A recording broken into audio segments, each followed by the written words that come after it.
काली मिर्च डाली है मैंने इसके अंदर। फ्रेश कुटी हुई काली मिर्च डाली है हाफ टी स्पून। बस हल्का सा इसको मिक्स करेंगे। देखिए मज़ेदार से हमारा चिकन चिलीज़ जो है वो रेडी हो गया है।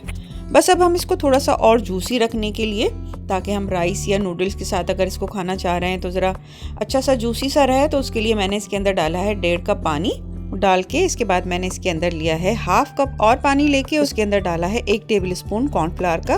वो डालेंगे, उसको अच्छा सा मिक्स करेंगे। देखिए कितना ज़बरदस्त सा ये हमारा चिकन चिलीज़ जो है वो रेडी हो गया है। तो बहुत ही मज़ेदार सा जूसी सा ये हमारा चिकन चिलीज़ जो है, फ्रेशली इसके अंदर बड़ी मज़ेदार सी इसके अंदर जो वेजिटेबल्स हैं, प्याज और हरे मिर्च, वो तो बहुत ही मज़े की लगती हैं इसके अंदर। और जो हल्की सी इसके अंदर ग्रेवी है वो तो बहुत ही मज़े की है। मैंने पहले से बना के रखे हुए हैं इसके अंदर एग फ्राइड राइस, उसके साथ मैं इसको कर रही हूँ सर्व। देखिए बहुत ही मज़ेदार सा हमारा चिकन चिलीज़ जो है वो रेडी है।